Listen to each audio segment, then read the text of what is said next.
Good evening, everyone. We are here again today to discuss essay writing. The topic for today is political will and national security. Manish sir is live in the chat, so if in case anyone is facing any issues with audio or video, please let us know.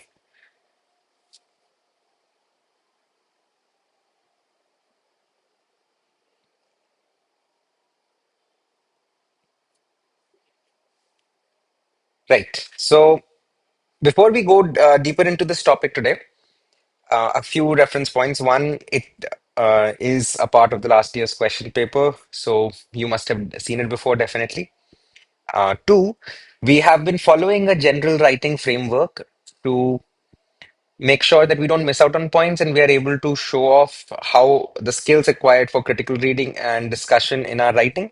So that is what essentially would make sure that an essay is graded highly in the actual exam. Now, there are still certain topics where, now this is the disclaimer, right? Where if you were to, let's say, write something too radical or too left-leaning or too anti-state, there is a likelihood that it may not be taken kindly by the examiners. So then the question arises, how much of your opinion are you allowed to write? Now, uh, since I am not an applicant, I am not somebody, competing in the examination, I am allowed and entitled to have my full opinion presented. Whereas you will have to toe the line somewhere in the diplomatic gray area of what is considered acceptable and what is it that you really want to say.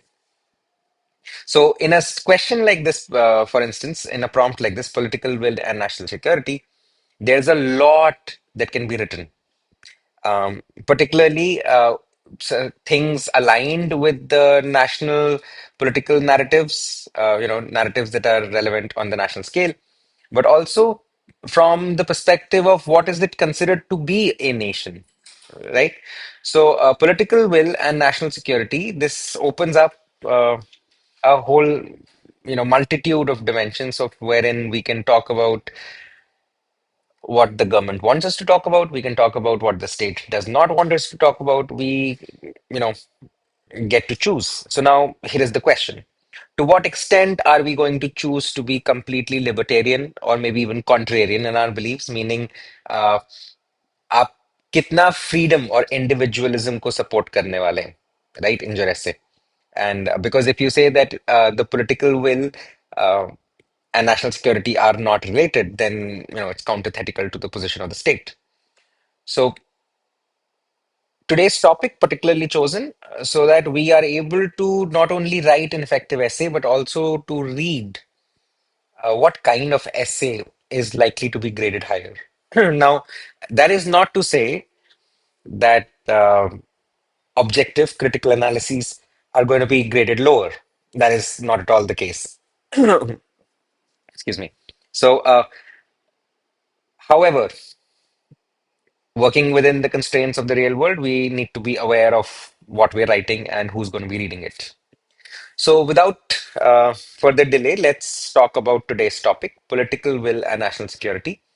Now, there must have been some attempts. Like I presume that Anisha was able to share some of this with some of his students. So I'm assuming some people in the audience have given this prompt a shot. And like always, we are going to be critically analyzing the prompt first and then observing where all we can provide our, informed and learning-based inputs. So before we go any further, I'm going to just quickly take the actual prompt and break it down into the four key ideas, the way that I was addressing them. And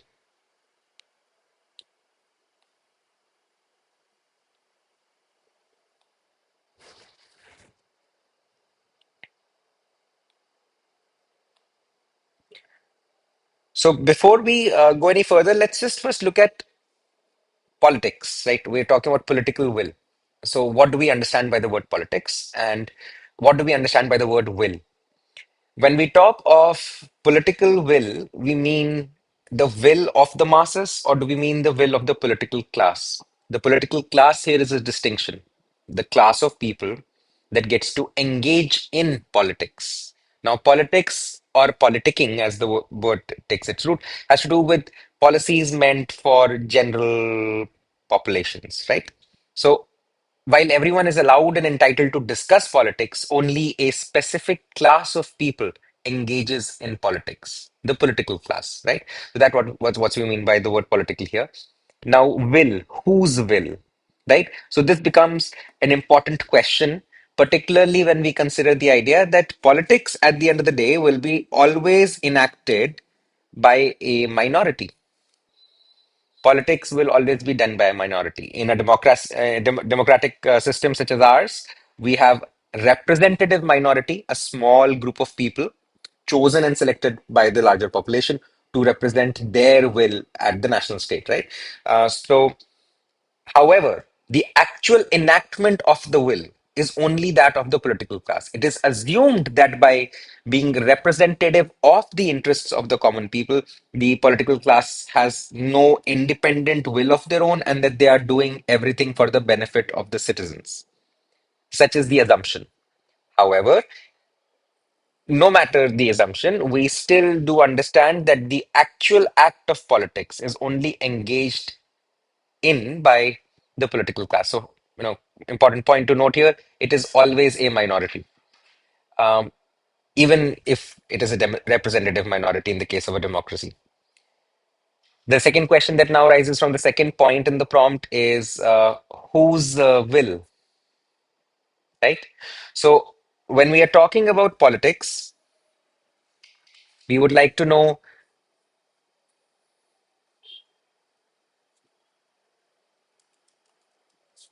who is the political class.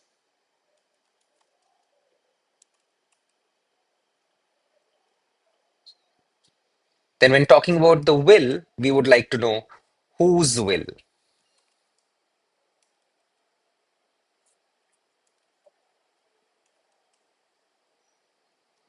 Now, this is a particularly important question because when we move on to the next word, national security, when we move on to the next part of the prompt, we are going to very quickly realize, um, when we ask ourselves what is a nation and how does a nation become secure, we're going to realize the focus of this second question, whose will, becomes very important. And more importantly, whose politics.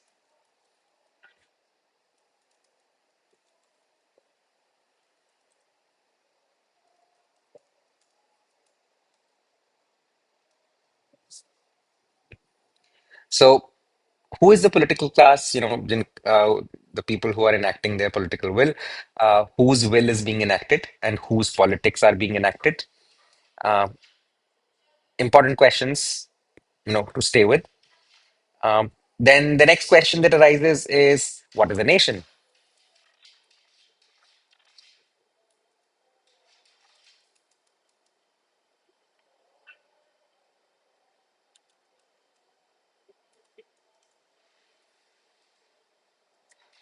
and what makes a nation secure?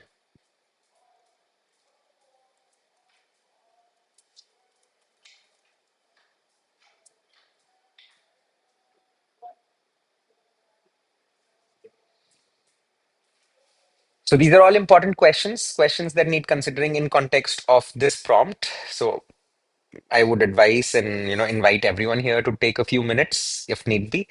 Uh, and by while this time I look at the chat, and if in case there are any questions or any doubts so far, please put them in the chat so that I am able to respond.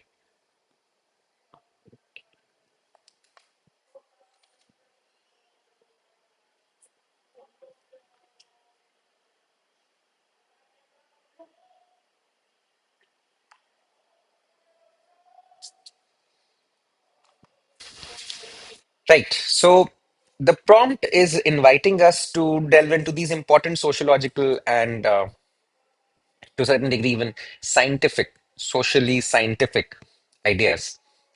So who is the political class, whose will, whose politics, what is a nation, and what makes a nation secure? When we break down a prompt in its constituent elements, like the way that we've just done, we are starting to demonstrate critical analysis. So when I'm going to compile an 800 word essay, I'm going to focus the bulk of the content of that essay on answering these questions. More importantly, what these questions have given me are the corner points of my entire essay. So think about it like drawing a, in this particular case, a square, because we have 4 points, and you've drawn a quadrilateral, a four-cornered structure, and now you can color inside the range. So within the context of defining how politics and classes, social classes interact, I can bring it up. Within the context of defining whose will is enacted at the national level, or nation, what is the concept of a nation? In doing so, I can stay within the second corner. Then the third corner is, what makes a nation secure and whose political aspirations. So, if at the national level, in the benefit of national security, let's say the state, and here I'm using the word state with a capital S. So, there is a distinction here.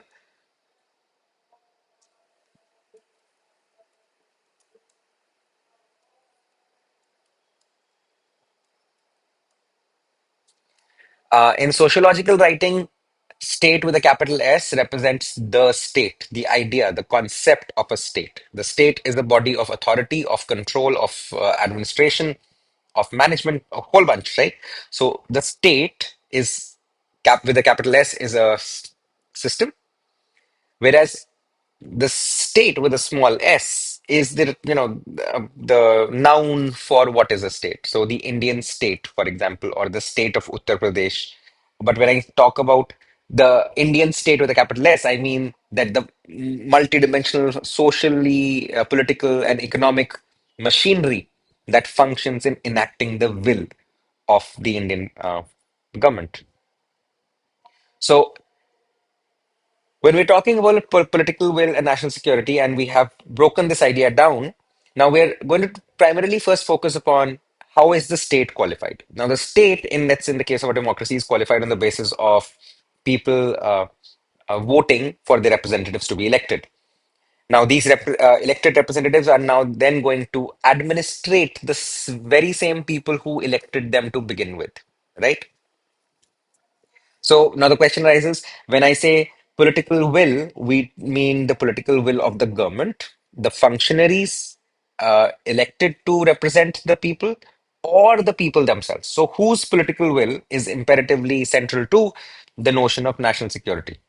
Is it important to consider whether certain kinds of political voices, which may not be, let's say, entirely conducive or useful for the unity of the entire Indian population, might actually be problematic for national security? So, can I then raise a question that certain arbitrary communal agendas within the political will of the state or of the functionaries or of the people is counterthetical, is antagonistic, is problematic to the idea of national security? Is that possible? Is it possible that if we push, any sort of social, communal, or religious animosity on one section of the population, that it might actually impact negatively the national security? Is that possible at all?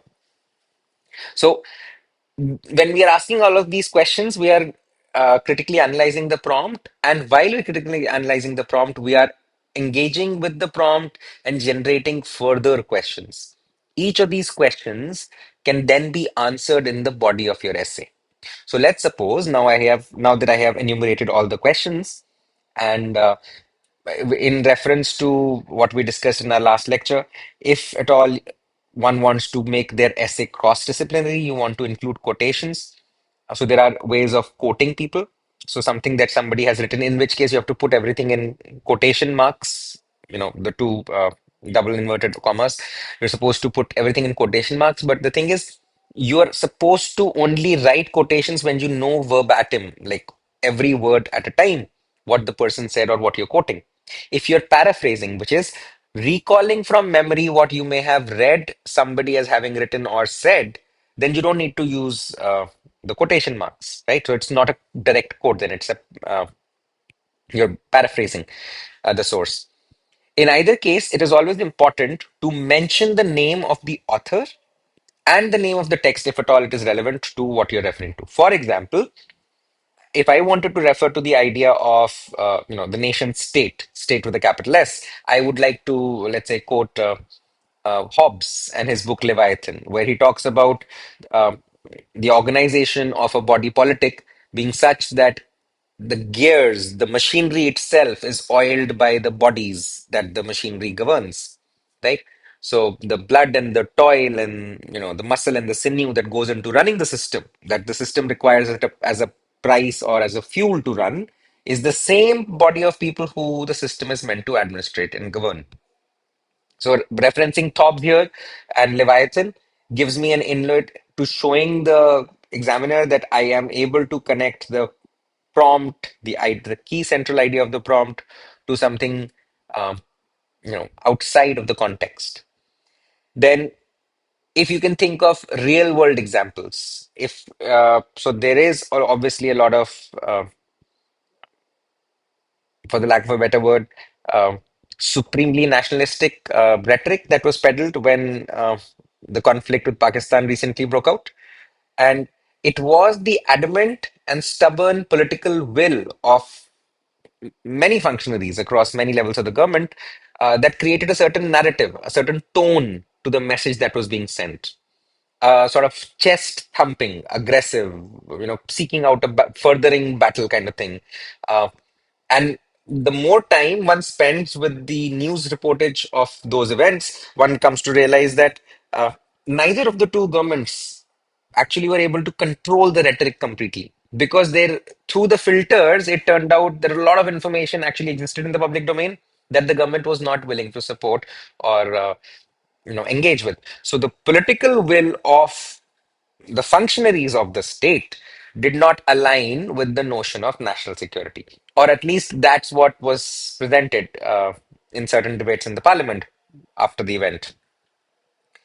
So now, coming back to our essay, now I have to write 800-word essays. We have raised a whole bunch of questions. I assume and I hope when you guys were critically engaging with the prompt, you were engaging with questions of this form as well.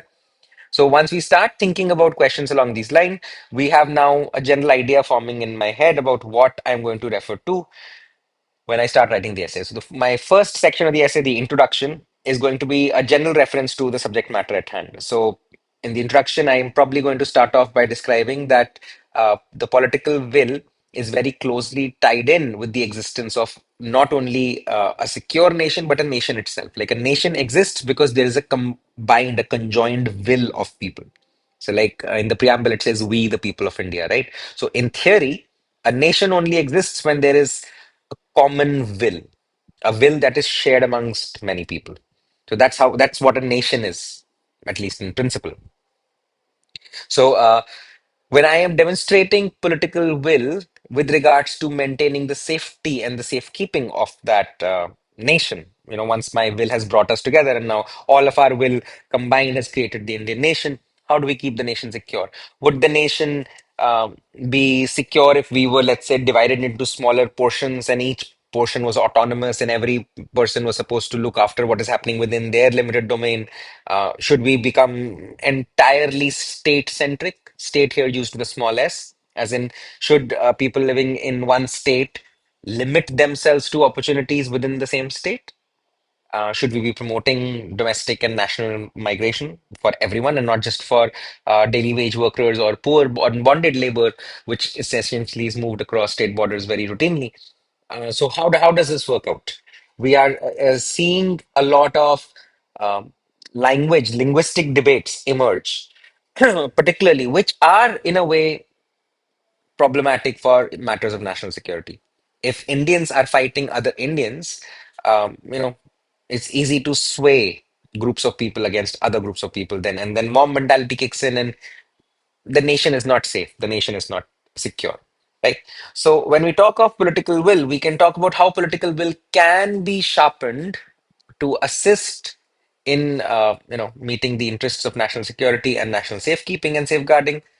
We can also talk about how, when left unchecked and not balanced by concerns like welfare and like universal citizen welfare, right? Meaning every Indian within the context of the Indian state is equally a beneficiary of the protections, the rights that the Indian state offers, which is again an idea that only exists in principle, as we all are very well aware. That is not how the reality plays out in the real world. Now, within the context of what we are writing today, the introduction in itself can open up a whole bunch of questions, which such as the ones on the screen.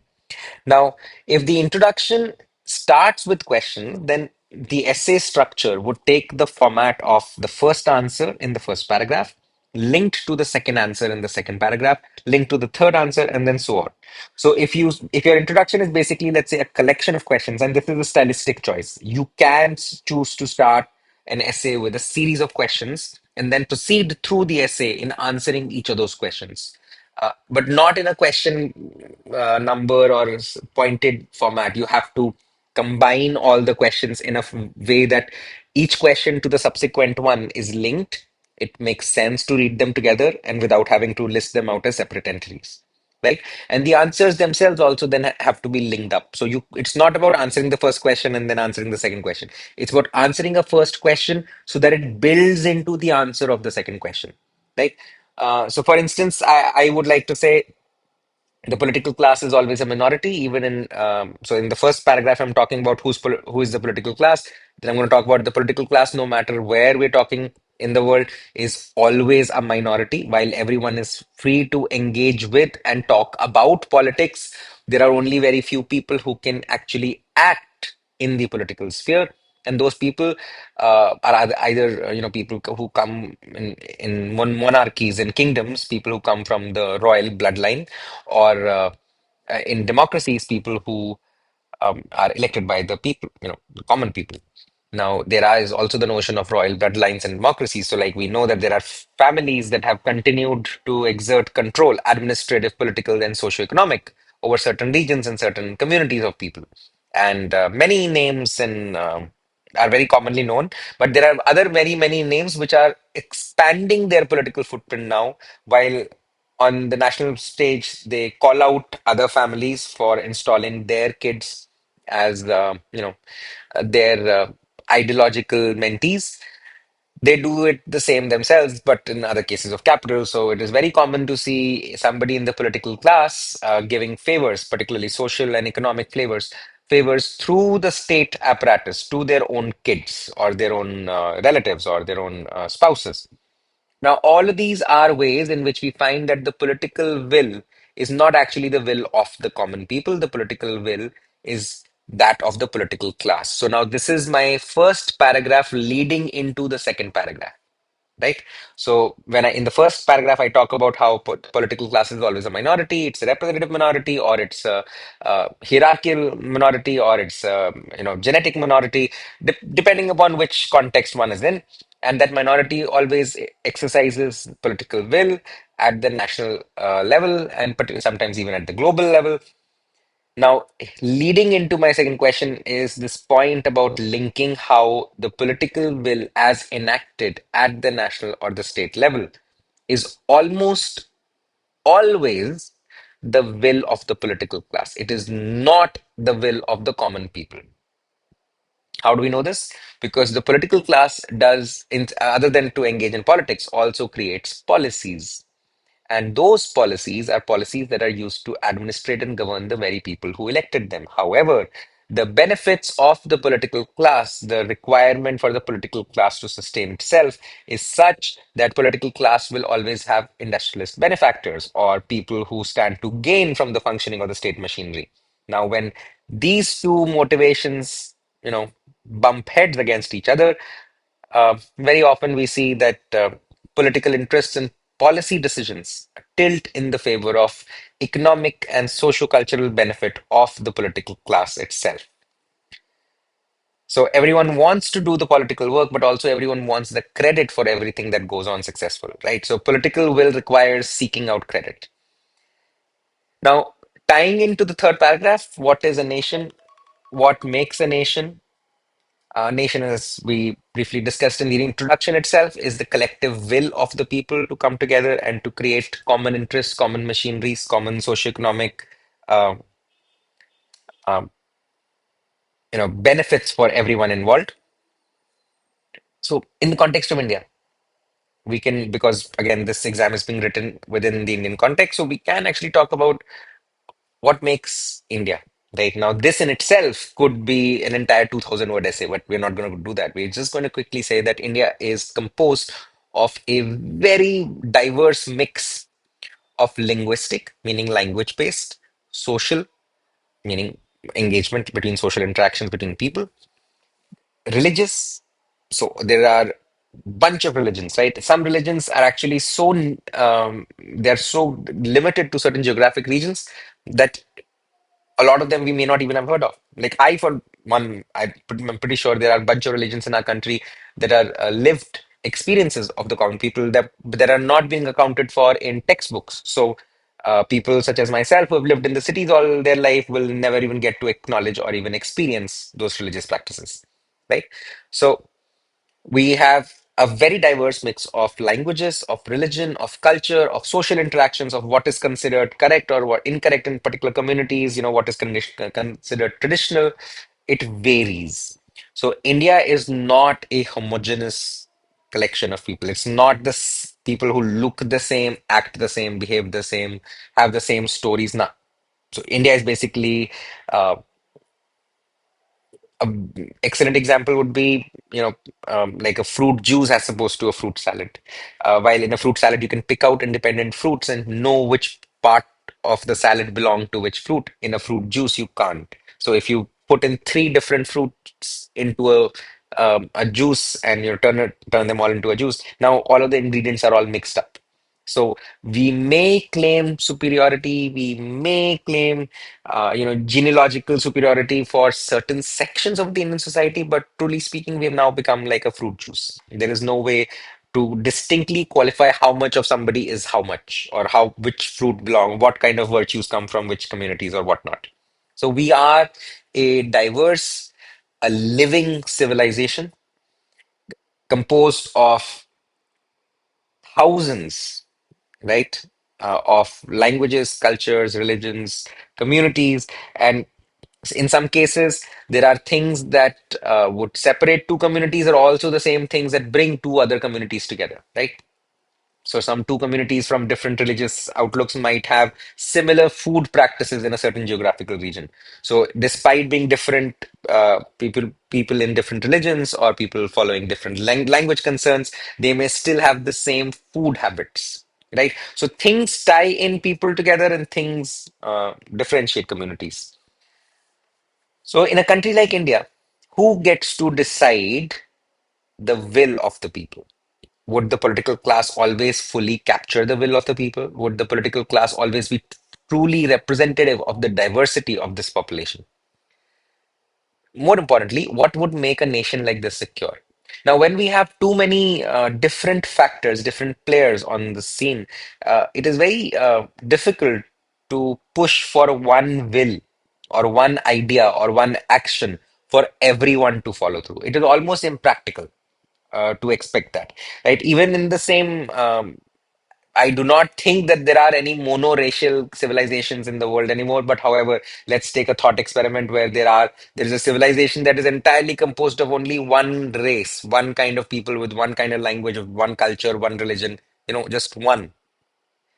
There are no such communities in the world as, open communities. There are still obviously closed and isolated communities and tribes, but open communities, I don't think there are any monoracial communities. But let's, for the matter of argument, imagine a monoracial community.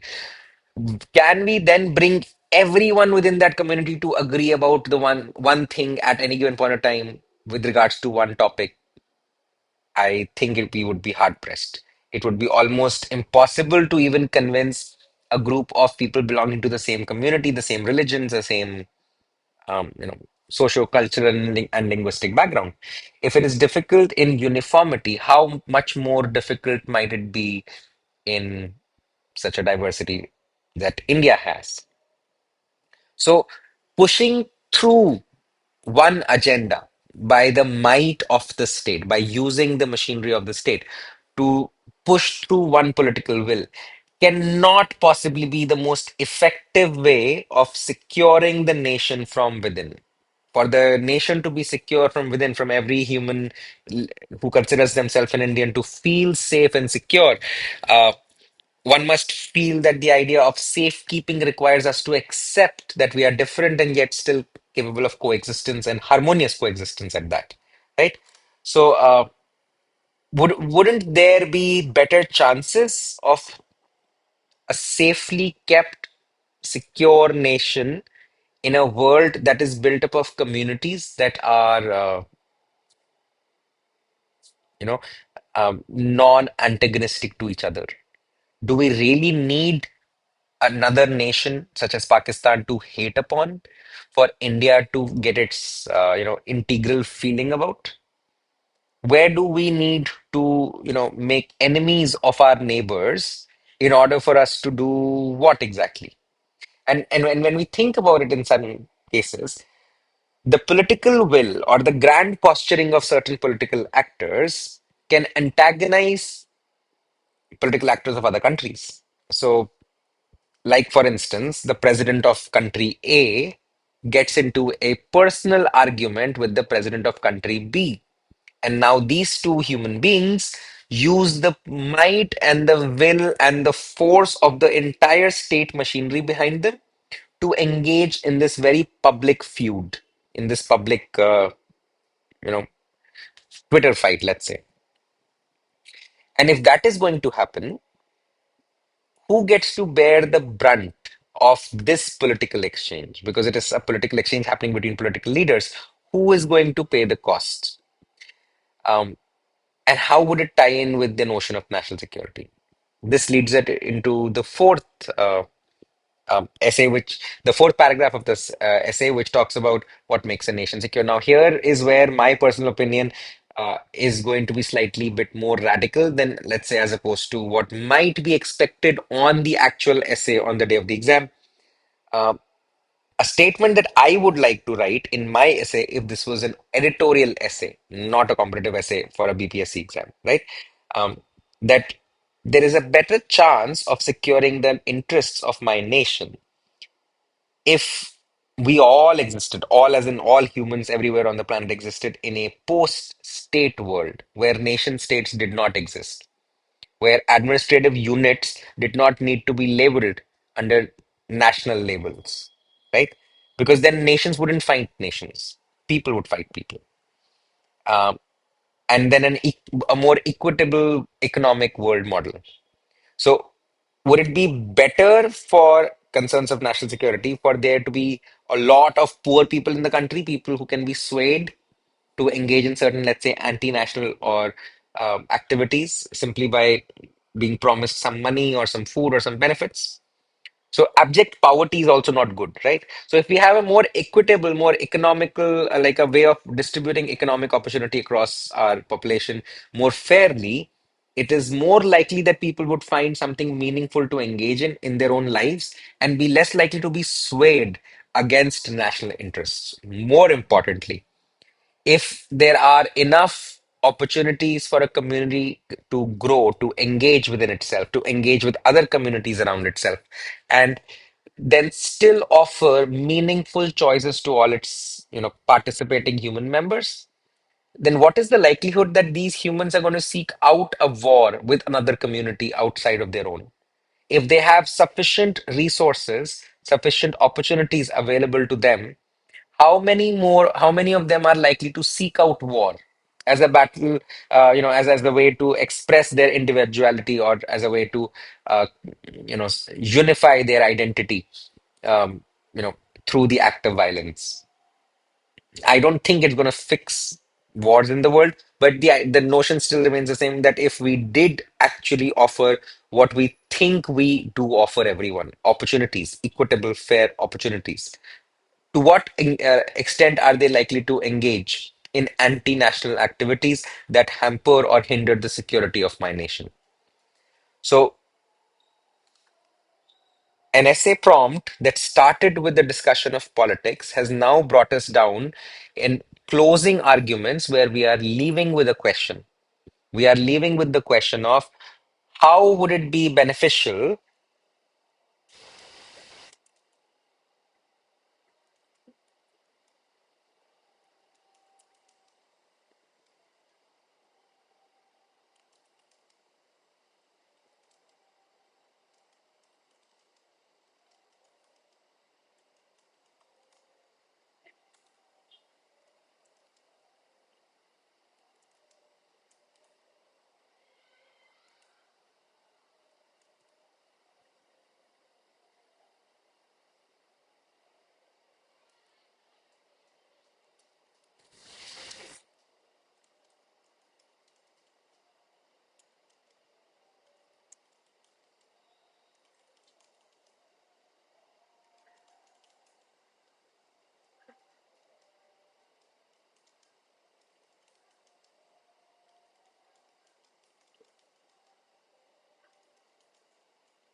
So the question that begins with the essay that began with the questions and then the questions answered in each paragraph now concludes with a series of questions posed again for the reader.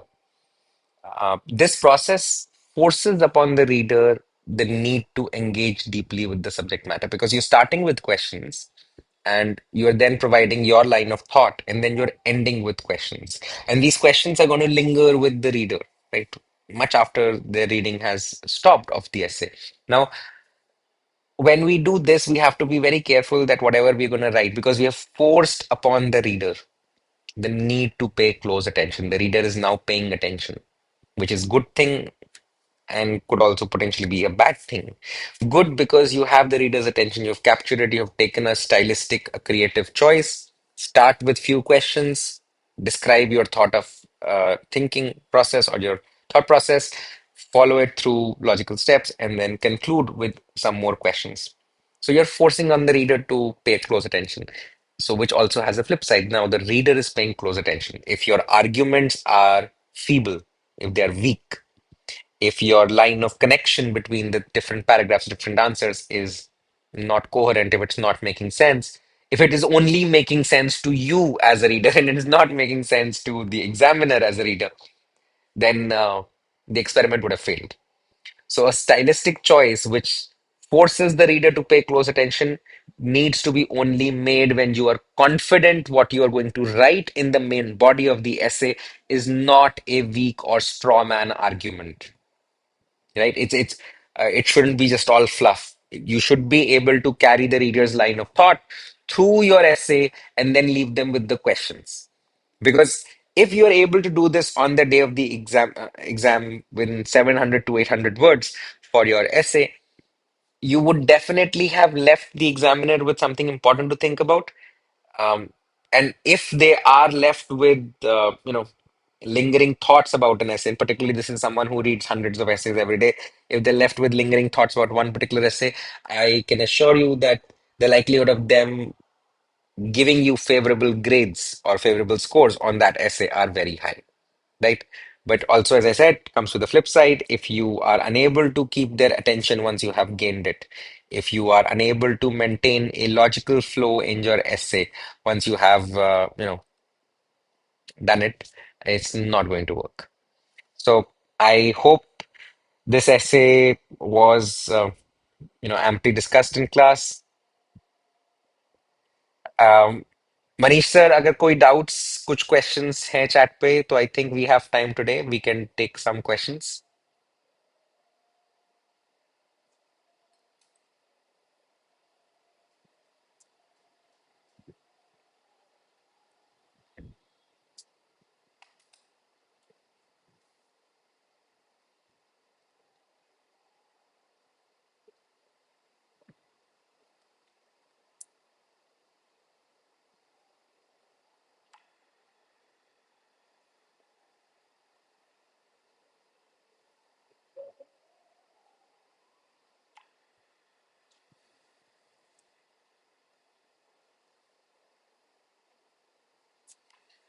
Okay, so we have no questions in the chat. I have checked in with Manish sir. I hope today's session was good and useful.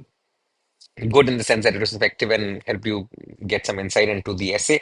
For everyone who tried this essay today, we are going to try and create more such opportunities where we discuss, like Manish sir will discuss with his students what essay to work upon. So I will promote that you all go practice.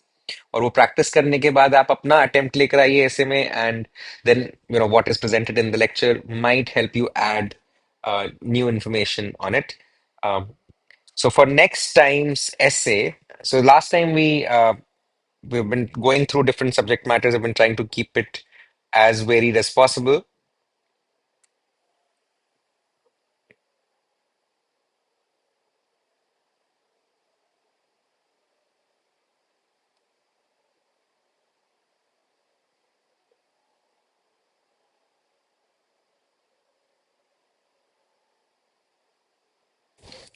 Okay, so this is the GS2 paper from 2025, and I will try to go through as many essay prompts in our lectures as possible, but obviously I may not be able to go through all of them. But I will still pick the ones that stick out and seem very interesting. So the first question in the GS2 paper was Article 32 is the heart and soul of the Constitution of India. Um, this is more an aesthetic question, aesthetic choice. We will come back, circle back to a prompt like this. However, I do would love to talk about the second point that was given in a second question in the paper, which is criminalization of politics and politicization of criminals. Analyze this statement in the context of Bihar state. Wonderful example. Uh, a short answer needs to be written on this. And so everyone, next prompt के next week के लिए अगर आप practice करके आना चाहते हैं तो GS2 का जो इस साल का पेपर था आंसर राइटिंग का उसमें we are going to talk about a contextual writing, which is essentially a smaller essay writing section. And yes, so we will take this up in our next class. We so effectively जो भी हम अब process 700 to 800 words के लिए कर रहे हैं ऐसे का हम उसी प्रोसेस को छोटा करके 250 से 400 वर्ड्स के बीच में एक आंसर लिखने का प्रैक्टिस करेंगे. सो नेक्स्ट क्लास के लिए GS2 पेपर का question 1 and 2 prompt, right? So section 1, the short answer category questions. Prompt number 2, criminalization of politics and politicization of criminals in the context of the Bihar state. Um, Hope to see, like, interact with everyone soon, and I will see you next time. Up until then, keep practicing hard, keep practicing regularly, and you will be benefited with great results. Take care. Bye bye.